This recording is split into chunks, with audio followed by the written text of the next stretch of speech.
인사하겠습니다. 메리 크리스마스. 목소리가 좀 더 올라가야 되는데 메리 크리스마스. 복된 성탄이 되시기를 축복합니다. 오늘은 누가복음 1장 26절로 38절 말씀, 마리아의 성탄이라는 말씀으로 함께 은혜를 나누겠습니다. 먼저 주여 말씀하옵소서 같이 하겠습니다. 주여 말씀하옵소서, 주의 종이 듣겠나이다. 아멘. 주의 음성이 들리는 복된 시간이 되시기를 바랍니다. 하나님께서는 인간을 구원하시기 위해서 하나님의 아들 예수를 이 땅에 육신을 입은 몸으로 아기 예수를 이 땅에 보내려고 계획을 세우셨습니다. 때가 되니까 아기 예수를 보내야 되는데 그 예수를 받은 여인을 선택하거든요. 그런데 하나님께서 누구를 선택하셨냐면 마리아라는 여인을 선택했습니다. 그래서 오늘 본문 말씀을 통해서 왜 하나님께서 수많은 여자들이 있는데, 수많은 처녀들이 있는데 그 중에 마리아라는 처녀를 선택했는지 함께 은혜를 나눔으로 우리 모든 성도들이 하나님의 은혜를 담는 축복의 그릇으로, 은혜의 그릇으로 쓰임받는 귀한 성도들 되시기를 바랍니다. 마리아의 성탄 첫 번째는 믿음의 성탄입니다. 30절 말씀 함께 읽겠습니다. 천사가 이르되 마리아여 무서워하지 말라, 내가 하나님께 은혜를 입었느니라. 아멘. 이제 6달 이렇게 되어 있는데 세례 요한이 잉태된 후 6달 후에 천사 가브리엘이 하나님의 보내심을 받아서 나사렛이라는 동네에 왔습니다. 그곳에서 다윗의 자손 요셉과 정혼한 약혼한 처녀 마리아에게 찾아오셨습니다. 그러면서 마리아여 평안할지어다, 주께서 너와 함께 하신다라고 평안의 인사를 건넸더니 마리아가 이런 인사가 어찌입니까? 라고 그랬더니 오늘 30절 말씀에 마리아여 무서워하지 말라, 내가 하나님께 은혜를 입었다라고 말씀합니다. 은혜는 자격 없는 자에게 하나님께서 위로부터 값없이 주시는 것이 은혜거든요. 그래서 은혜를 받았다는 것은 실은 우리는 하나님이 주시면 받기만 하는 수동 입장이거든요. 그런데 오늘 본문 말씀 네가 하나님께 은혜를 입었느니라, 이 말씀은 언어적으로는 능동태로 되어 있답니다. 즉 어떤 의미냐면 마리아가 하나님의 은혜를 갈망하고 하나님의 은혜를 찾고 기다리면서 때가 되니까 그것을 믿음으로 받았다라는 의미가 담겨 있다라는 거거든요. 그래서 마리아는 하나님의 은혜를 갈망하는 믿음의 사람이었다라고 말씀합니다. 그래서 성도 여러분, 저 여러분들에게도 하나님이 은혜를 주십니다. 언제 은혜를 주시냐? 우리가 사모하는 마음으로 하나님을 찾고 찾으면 만나 주실 줄로 믿습니다. 그 믿음으로 마리아가 살았다라는 거거든요. 그러면서 하는 말이 네가 아들을 낳을 것이다 라고 말씀합니다. 그러면서 그는 거룩한 아들이 될 것이고 다윗의 왕위를 이어받은 왕으로 다스릴 것이고 그 나라는 무궁할 것이다 라고 말씀을 전하니까 마리아가 나는 남자를 모르는데 어떻게 그런 일이 일어날 수 있습니까? 이것은 불가능합니다 라고 그랬더니 오늘 35절 말씀이 뭐냐면 성령이 너에게 임하고 지극히 높으신 이의 능력이 너를 덮으리니, 그래서 거룩하시니 하나님의 아들이라 일컬음 받는 자가 나을 것이다 라고 말씀하거든요. 이게 덮다라는 말이 구약 성경에 보면 모세가 성막을 만들었을 때 그 위에 구름이 임해서 성막을 덮거든요. 하나님의 임재를 나타냅니다. 즉 마리아에게 누가 임하면, 하나님의 능력이 임하면 불가능도 가능하게 된다. 그러면서 한 가지 예를 들어줬는데 그 예가 뭐냐면 마리아의 친족인 엘리사벳이라는 친족이 늙어서 아들을 가졌다는 거죠. 본래는 뭐하는 여인이냐면 임신을 못하는 사람이었는데 하나님의 뜻을 가지고 하나님께서 그에게 임신을 가능케 했다라고 말씀하거든요. 그러면서 오늘 37절 말씀 뭐라고 하냐면 대저 하나님의 모든 말씀은 능하심이 없느니라 라고 말씀합니다. 성도 여러분, 하나님의 말씀은 반드시 이루어진다라고 말씀하거든요. 그랬더니 마리아가 주의 계집종이오니 주의 말씀대로 내게 이루어지이다 라고 고백하거든요. 마리아는 그 말씀을 뭐 한다는 겁니까? 믿는다라는 거죠. 내 능력으로는 할 수 없어도 하나님의 능력으로는 할 수 있다. 나는 하나님을 믿으며 하나님의 능력을 믿으며 하나님의 말씀을 믿습니다 라고 그러면서 그 말씀을 받았더니 그 품속으로 누가 들어왔다는 겁니까? 예수 그리스도가 들어왔다. 우리도 믿음으로 말씀을 받으면 그 말씀이 내 품 안에 들어와서 은혜가 되고 능력이 되고 축복이 될 줄로 믿습니다. 이렇게 마리아는 믿음으로 응답하는 사람이었기 때문에 하나님께서 그를 선택하셨습니다. 즉 마리아는 자기를 보는 것이 아니라 누구를 봤다는 겁니까? 하나님의 능력을 바라보고 하나님의 말씀을 믿음으로 받았기 때문에 그 일이 가능했다라고 말씀합니다. 창세기에 보면 똑같은 사람이 하나 있습니다. 하나님이 사람을 창조하신 것을 후회하셨거든요. 왜냐하면 죄악이 가능하니까. 그러면서 세상을 물로 심판하시겠다라고 이제 마음을 작정하셨습니다. 창세기 6장 7절 8절 말씀 같이 읽겠습니다. 이르시되 내가 창조한 사람을 내가 지면에서 쓸어버리되 사람으로부터 가축과 기는 것과 공중의 새까지 그리하리니 이는 내가 그것들을 지었음을 한탄함이니라 하시니라. 그러나 노아는 여호와께 은혜를 입었더라. 아멘. 하나님이 죄악이 가능한 세상을 보면서 한탄하셨습니다. 그러나 누구는 노아는 여호와께 은혜를 입었더라라고 말씀하거든요. 세상은 어둡고 죄악으로 관영한데 그 세상 속에서 하나님을 바라보며 하나님의 은혜를 갈망하며 소망을 갖는 믿음의 사람이 있었는데 그게 누구냐면 노아였다는 거죠. 그러면서 하나님이 120년 후에 물로 심판할 것이다. 그러니까 너는 방주를 지어라 라고 말씀하거든요. 근데 노아는 그 말씀을 뭐 했다는 겁니까? 믿었습니다. 하나님의 말씀을 믿었거든요. 몇 년 후에 120년 후에 심판하신다는 말씀을 믿고 무엇을 만들었냐면 방주를 만들었다라고 말씀하거든요. 그래서 히브리서 11장 7절 말씀 같이 읽겠습니다. 믿음으로 노아는 아직 보이지 않는 일에 경고하심을 받아 경외함으로 방주를 준비하여 그 집을 구원하였으니 이로 말미암아 세상을 정죄하고 믿음을 따르는 의의 상속자가 되었느니라. 아멘. 그래서 노아는 즉 마리아처럼 하나님의 말씀을 뭐 했다는 겁니까? 믿었습니다. 즉 뭐냐면 내가 할 수 없는 일이지만 말씀을 믿고 나가면 그 믿음을 통해서 누가 일하신다는 겁니까? 하나님이 일하신다는 믿음으로 반응하고 믿음으로 응답했더니 구원을 받는 의의 상속자가 되었다라고 말씀합니다. 1945년 8월 6일 날 히로시마에 원자폭탄이 떨어졌습니다. 그런데 5개월, 3개월 전부터 5월 달부터 전단지가 뿌려졌답니다. 8월 6일 날 히로시마에 사는 사람은 히로시마 반경 50km 밖으로 피난을 가십시오. 그날 큰 일이 납니다. 다급합니다. 그러니까 반드시 피하셔야 됩니다. 라고 이게 전단지가 뿌려졌답니다. 그리고 거기에 조선 사람들이 사니까 한글로 전단지를 만들어서 똑같은 내용이 이게 뿌려졌다는 거거든요. 그런데 그것을 믿는 사람이 적었답니다. 1945년 8월 6일 오전 8시에 사람들은 그냥 일상적으로 출근했답니다. 그런데 8시 13분에 비행기가 와가지고 원자폭탄이 떨어져서 30만 명이 죽었다라는 거거든요. 3개월 전에 일어날 경고도 믿어요, 안 믿어요? 안 믿어요. 그러니까 믿은 사람은 살고 안 믿은 사람은 죽었다라는 거거든요. 그런데 노아는 몇 년 후의 일을 120년 후의 일을 뭐하고 믿고 믿음으로 방주를 만들었더니 자기도 구원받고 가족이 구원받는 역사가 일어났다라고 말씀합니다. 성도 여러분, 저 여러분들도 하나님의 심판이 있음을 믿고 예수 그리스도를 믿으면 영생을 얻게 될 줄로 믿습니다. 오늘 마리아가 그렇게 믿음으로 하나님의 말씀을 받아서 예수 그리스도의 이름의 능력을 가지고 살게 되었다라고 말씀하거든요. 그래서 하나님께서는 누구를 통해서 일하시냐면 믿는 사람을 통해서 일하십니다. 그래서 히브리서 11장 1절 말씀은 같이 읽겠습니다. 믿음은 바라는 것들의 실상이요 보이지 않는 것들의 증거니. 아멘. 믿음은 바라는 것들의 증거고 보이지 않는 것들의 증거. 바라는 것들의 실상이요 보이지 않는 것들의 증거다라고 말씀합니다. 즉 120년 후에 일어날 것도 무엇으로 본다는 겁니까?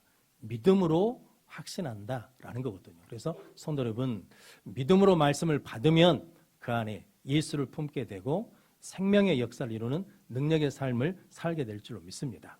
이솝 우화가 있는데 토끼와 거북이 경주가 있잖아요. 누가 이깁니까? 거북이가 이깁니다. 거북이가 이긴 이유는 딱 하나랍니다. 뭐냐면 꼬린 지점만 보고 열심히 그 지점을 향해서 묵묵하게 성실하게 갔다는 거거든요. 토끼가 뛰든 말든 상관하지 않고, 토끼가 자든 말든 상관하지 않고, 거북이는 어디만 봤냐면 그 꼬린 지점만 보고 계속 갔다는 거거든요. 근데 토끼는 무엇을 봤냐면 꼬린 지점을 보는 게 아니라 거북이를 봐요. 나보다 더 느리네, 한참 느리네, 그러면서 거북이를 조롱하고 쉬어요. 심지어는 뭐합니까? 자기까지 해요. 그래서 뭐하냐면 목표를 잊어버리니까, 바라보지 않으니까 뭐냐면 실패했다라는 거거든요. 우리 신앙도 마찬가지지 않겠습니까? 베드로가 예수님을 바라볼 때는 믿음으로 풍랑이를 걸어서 갔거든요. 근데 무엇을 바라보니까? 바람을 보니까 믿음을 잃어버리고 믿음이 약해져서 물속에 빠지게 되었거든요. 그럼 성도 여러분, 믿음은 나를 보는 것이 아니라 누구를 바라보는 거냐면 하나님을 바라보는 것이고, 내 능력으로 되냐 안 되냐를 따지는 것이 아니라 하나님은 하실 수 있다라는 믿음만 있으면 우리는 믿음으로 순종하며 나가는 믿음의 역사를 이루게 될 줄로 믿습니다. 절벽에서 줄타기 하는 사람들도 똑같은 원리로 한답니다. 한 2,000m 되는 절벽에서 외줄을 타거든요. 안전장치 없이 그냥 긴 장대 하나만 이렇게 들고 탑니다. 그런데 그분들이 바라보는 것은 어디를 바라보냐면 밑을 바라보거나 주위를 바라보면 균형이 깨진대요. 그런데 어디를 보냐면 자기 도착할 줄 끝에만 본다는 거거든요. 그래서 그걸 바라보고 가면 흔들림 없이 갈 수 있다라는 거거든요. 그래서 우리 인생도 수많은 일이 있거든요. 그런데 이곳저곳을 바라보는 것이 아니라 하나님만 바라보는 믿음으로 나가면 든든히 사갈 줄로 믿습니다. 하나님께서는 소돔과 고모라성을 불로 멸망하시면서 뒤돌아보지 말하겠거든요. 그런데 롯의 아내가 뒤돌아보다가 무엇을 됐습니까? 소금 기둥이 되었습니다. 예수님은 쟁기를 잡은 자는 뒤돌아보면 하나님 나라에 합당치 않다라고 말씀하거든요. 그래서 우리는 끝까지 어디를 바라보고, 하나님 바라보고 천국 바라보고 믿음으로 나가는 우리 모든 성도들 되시기를 바랍니다. 예수님이 십자가에 달리셨을 때 왼편 강도는 예수님을 유혹하고 저주했거든요. 오른편 강도는 예수님께 그랬거든요. 주여, 주님의 나라에 임하실 때 나를 기억해 주십시오. 그랬더니 예수님이 네가 나와 함께 낙원에 있으리라 라고 말씀해 주셨습니다. 어디에 있느냐가 중요한 것이 아니라 무엇을 보느냐가 중요하다라는 거거든요. 그럼 성도 여러분, 저 여러분들은 사람을 보거나 환경을 보거나 문제를 보는 것이 아니라, 나의 능력을 보는 것이 아니라 하나님을 바라보고 하나님의 전능하심을 바라보고 천국을 바라보며 승리하는 우리 모든 성도들 되시기를 바랍니다. 마리아만 이렇게 믿음으로 응답한 게 아니라 그와 정혼한 요셉도 실은 믿음으로 결단합니다. 실은 이제 마리아가 성령으로 잉태되어서 배가 불러올 때 요셉에게는 아직 하나님의 계시, 하나님의 음성이 들리지 않았습니다. 그래서 요셉은 마태복음 1장 19절 말씀 같이 읽겠습니다. 그의 남편 요셉은 의로운 사람이라 그를 드러내지 아니하고 가만히 끊고자 하여. 아멘. 요셉은 의로운 사람이라는데, 이 의롭다는 말이, 의로운 사람이라는 말이 하나님의 기준에 맞추는 사람이랍니다. 즉 요셉은 자기 기준에 맞추는 것이 아니라, 사람들이 뭐라고 하는 사람의 소리에 맞추는 것이 아니라 하나님께 기준을 맞추며 살아온 믿음의 사람이었는데, 꿈에 천사가 나타나기 전에 요셉이 마리아가 배가 불러오니까 실은 처녀가 아이를 가지면 돌에 맞아 죽거든요. 안 그러고 결혼하면 이혼 증서를 써서 보내야 됩니다. 근데 요셉이 가만히 끊고자 했는데 그때 천사가 현몽해가지고 내 아내 마리아 데려오기를 두려워하지 말라. 그가 성령으로 잉태된 것이다. 그것은 뭐냐면 주의 선지자의 약속을 이루신 것이다. 보라, 처녀가 잉태의 아들을 낳을 것이요 그 이름을 임마누엘이라 하라. 이는 하나님이 우리와 함께 하시다라는 그 말씀을 이루신 것이다라는 말씀을 받았을 때 요셉이 마리아를 데려오거든요. 그래서 예수를 낳게 됩니다. 성도 여러분, 요셉은 그 말씀을 뭐 했다는 겁니까?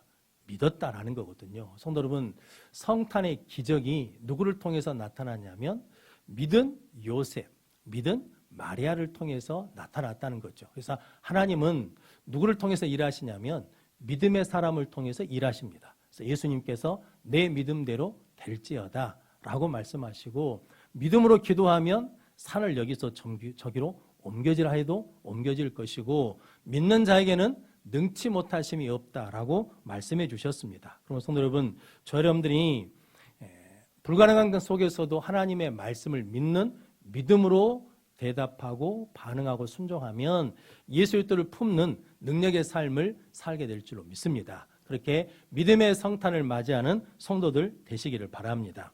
마리아의 성탄 두 번째는 순종의 성탄입니다. 38절 말씀 같이 읽겠습니다. 마리아가 이르되 주의 여종이 오니 말씀대로 내게 이루어지이다 하매 천사가 떠나가니라. 아멘. 마리아가 자기를 뭐라고 합니까? 주의 여종이 오니. 옛날 성경에는 주의 계집종이 오니라고 말씀하거든요. 나는 누구고 종이고 하나님은 누구시고 주인이시고, 그러니까 주인이신 하나님이 뭐만 하시면, 말씀만 하시면 나는 무조건 뭐 하겠다는 겁니까? 예 하고 순종하겠습니다 라고 고백하거든요. 그러면서 주의 말씀대로 내게 이루어지이다. 이 이루어지다는 말이 언어적으로는 마지못해서 하는 것이 아니라 반드시 그렇게 되기를 소망합니다 라는 의미라는 거거든요. 그러니까 마리아는 실은 처녀가 아이를 갖게 되면 돌에 맞아 죽는다는 것을 알까요? 모를까요? 알지요. 그런데 그 뒷일을 걱정해야 안 해요? 안 해요. 내가 이렇게 순종하면 다음에 이렇게 일어난 일은 어떻게 하지라고 계산도 하지 않습니다. 즉 뭐냐면 뒤에 일도 누가 해결하신다는 겁니까? 나에게 말씀하신 하나님을 믿고 순종하면 그 뒷일도 누가 하시냐면 하나님이 알아서 하신다라는 믿음 때문에 뭐 할 수 있냐면 순종하게 되었다라는 거거든요. 하나님은 예나 지금이나 누구를 통해서 일하시냐면 순종하는 사람을 통해서 일하십니다. 그래서 히브리서 3장 17절에서 19절 말씀 같이 읽겠습니다. 또 하나님이 40년 동안 누구에게 노하셨느냐? 그들의 시체가 광야에 엎드려진 범죄한 자들에게가 아니냐? 또 하나님이 누구에게 맹세하사 그의 안식에 들어오지 못하리라 하셨느냐? 곧 순종하지 아니하던 자들에게가 아니냐? 이로보건대 그들이 믿지 아니함으로 능히 들어가지 못한 것이라. 아멘. 하나님께서 광야에 누구에게 진노하셨냐면 감사하지 않고 엄마하고 불평한 사람들. 하나님이 가나안 땅에 못 들어가게 하신 사람은 누구냐면 순종하지 않는 불순종한 사람들. 그런데 그들은 누구냐면 보니까 믿지 않더라라는 거거든요. 그럼 성도 여러분, 제가 단락을 구분해서 믿음의 성탄, 순종의 성탄 이렇게 말씀하지만 실은 믿으면 뭐 한다는 겁니까? 순종한다는 거죠. 환경이나 조건이 어려워서 불순종하는 것이 아니라 뭐가 없어서?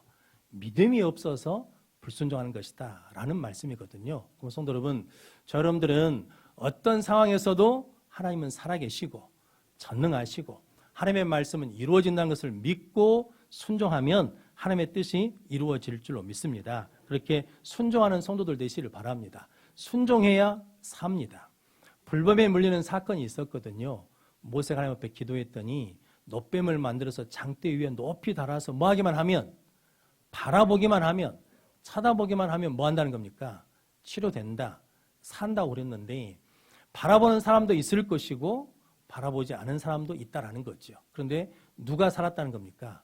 순종하는 사람은 살고 불순종하는 사람은 죽게 되었다라는 거거든요. 그럼 성도 여러분, 저 여러분들은 순종해서 구원받는 자, 순종해서 사는 능력의 성도들이 되시기를 바랍니다. 예수님께서도 불순종을 통해서 죄가 들어오니까 사망이 왕노릇했거든요. 그것을 끊어버리셨는데 무엇으로 끊으셨냐면 십자가로 끊으셨습니다. 근데 그 십자가가 뭡니까? 죽기까지 복종하셨다라는 거거든요. 불순종을 통해서 사망이 왔는데 예수님께서 순종을 통해서 무엇을 주셨냐면 사망을 끊어버리고 생명을 주셨다라는 거거든요. 그래서 히브리서 5장 8절로 9절 말씀 같이 읽겠습니다. 그가 아들이시면서도 받으신 고난으로 순종함을 배워서 온전하게 되셨은즉 자기에게 순종하는 모든 자에게 영원한 구원의 근원이 되시고. 아멘. 예수님이 고난을 통해서 뭘 배우셨다는 겁니까? 순종을 배우셨어요. 그럼 성도 여러분, 우리에게 고난이나 역경이 오면 그때가 뭐 할 때라는 겁니까? 순종할 때라는 거죠. 그러면 순종을 배우고 배우면 구원의 역사를 이룰 수 있고 실패한 자리에서도 일어날 수 있습니다. 베드로가 밤이 새도록 수고했지만 빈 그물질을 했잖아요. 고기를 잡았어요? 못 잡았어요? 못 잡았잖아요. 실패한 자리거든요. 근데 예수님께서 찾아오셔가지고 깊은 곳에 가서 그물을 내려라 라고 했더니 얻은 것이 없지만은 말씀에 의지하여 그물을 내렸더니 어떻게 됐습니까? 그물이 찢어지게 잡혔다라는 거거든요. 즉 실패한 자리에서도 순종하면 다시 일어설 수 있고 다시 시작할 수 있다라는 것이고, 성경에 나타난 모든 기적은 언제 나타났습니까? 순종할 때 나타났습니다. 성도 여러분, 나만이 하나님의 말씀에 뭐해서 순종해서 요단강에 가서 7번 씻었더니 나병이 깨끗하게 되었거든요. 소경에게 실로암 못에 가서 씻으라라고 했을 때 그 말씀에 순종해서 갔더니 그 병이 고침을 받았거든요. 그럼 성도 여러분, 저 여러분들도 순종하면 하나님의 능력이 이렇게 임할 줄로 믿습니다. 미국에 노즈라는 여자분이 계시는데 닭고기를 튀겨서 파는 그 닭집에서 일하는 종업원이었답니다. 어느 날 저녁에 닭이 많이 안 팔렸어요. 근데 주인장이 마음이 좋으셔. 그래가지고 직원들한테 닭 2마리씩 포장해갖고 줬답니다. 집에 가서 가족들과 먹으라고. 그런데 이분이 가다가 노상강도를 만났어요. 2명이 이 여인을 데리고 어두운 골목으로 데리고 들어가는 거예요. 이분이 예수 믿는 분이어가지고 기도했답니다. 하나님 도와주십시오. 하나님 이 위기를 모면하게 해주십시오. 라고 기도했더니 하나님 한 가지 음성을 주시더랍니다. 닭고기를 먹어라 그러시더래요. 아니 지금 상황이 강도들한테 지금 붙잡혀 가는데 무슨 닭고기를 먹습니까? 하나님 경찰을 보내주시든지 싸움 잘하는 사람을 붙여주시든지 해야 되는데 하나님이 계속 닭고기를 먹어라. 닭고기를 먹어라. 그래서 하지 못해서 그냥 닭고기를 먹었답니다. 포장지를 뜯어서. 그런데 골목 저 안쪽에 쓰레기통을 뒤지고 있던 큰 개 2마리가 닭고기 냄새를 맡고 막 뛰어오더래요. 그러니까 강도들이 자기들을 물로 달라든지 알고 도망갔다라고 그러거든요. 이게 지금 말이 안 되는 상황이잖아요. 그런데 신앙생활은 복잡하지 않아요. 단순해요. 그런데 우리는 하나님께서 말씀하시는데 우리 스스로 뭐라 그러냐면 하나님 지금 상황이 그럴 상황이 아니에요. 지금 환경이 그럴 환경이 아니에요. 지금 내 마음이 그럴 마음이 아니에요 라고 그러면서 하나님 말씀이 뭐예요? 불순종한다니까요. 말씀을 듣지 않아. 그런데 신앙은 단순해요. 간단해. 하나님이 닭고기 먹으라 그러면 뭐 하면 돼요? 먹으면 돼. 하나님이 말씀하신 대로 하면 하나님의 구원의 역사가 일어나게 될 줄로 믿습니다. 그래서 마틴 루터라는 분이 종교개혁가 그랬답니다. 나는 능력을 원하는 것이 아니라 순종하기를 원합니다. 하나님 나에게 능력을 주시지 마시고 순종할 수 있는 믿음을 주십시오 라고 그랬다는 거거든요. 그러니까 마틴 루터는 내가 능력을 갖는 것보다 뭐가 더 크다는 겁니까? 순종하는 것이 더 크다. 순종만 하면 뭐가 나타나니까 하나님의 능력이 나타난다라고 고백했다라고 합니다. 그럼 성도 여러분, 저 여러분들이 순종하는 성도들 되시기를 바랍니다. 그래서 마태복음 7장 결론이 산상수훈의 결론이 그거잖아요. 이 말을 듣고 행하는 자는 반석 위에 집을 짓고 이 말을 듣고 행하지 않는 자는 모래 위에 집을 지은 자와 같으니라. 평상시에는 아무런 일이 없잖아요. 그런데 뭐가 와요? 바람이 불어요. 파도가 와서 부딪혀요. 고난이 와요. 시험이 와요. 그런데 모래 위에 집은 집은 뭐예요? 무너져요. 반석 위에 지은 집은 무너지지 않는다는 거거든요. 우리가 말씀을 듣고 믿고 순종하면 어떤 환난이나 고난이나 시험이 와도 흔들리지 않는 능력의 삶을 살게 될 줄로 믿습니다. 그렇게 순종하는 성도들 되시기를 바랍니다. 허드슨 테일러 선교사가 중국에서 선교를 이제 완성하고 잘 마치고 돌아올 때 사람들이 물었답니다. 어떻게 그렇게 선교를 잘할 수 있었습니까? 방법이 뭡니까? 특별한 프로그램이 있었습니까? 라고 물었답니다. 그때 허드슨 테일러 선교사님 그랬답니다. 하나님의 방법은 항상 사람입니다. 하나님은 프로그램을 통해서 일하거나 기술을 통해서 일하신 것이 아니라 하나님의 마음을 기쁘시게 하는 믿음의 사람을 통해서 순종의 사람을 통해서 일하셨습니다. 그러므로 교회는 방법을 찾는 것이 아니고 믿음의 사람, 기도의 사람, 순종의 사람, 예배자를 만드는 곳입니다 라고 고백했다라고 그러시거든요. 그럼 성도 여러분, 우리도 하나님 앞에 나와서 예배 드리면서 믿음의 사람이 되면, 순종의 사람이 되면 마리아처럼 예수를 품고 능력 있는 삶을 살게 될 줄로 믿습니다. 2023년 한 해 동안 힘들고 어렵고 속상한 일이 많았다면 오늘 마리아처럼 하나님의 은혜를 갈망하는 믿음의 사람이 되고 하나님이 주신 말씀을 순종함으로 말미암아 예수를 품는 성탄의 은혜, 이 성탄의 축복을 가지고 새 소망 가운데 새날을 맞이하는 우리 모든 성도들이 되시기를 주님의 이름으로 축원합니다. 아멘. 기도하겠습니다. 거룩하신 아버지 하나님 감사합니다. 하나님 앞에 나와 예배할 수 있는 은혜를 주셔서 감사합니다.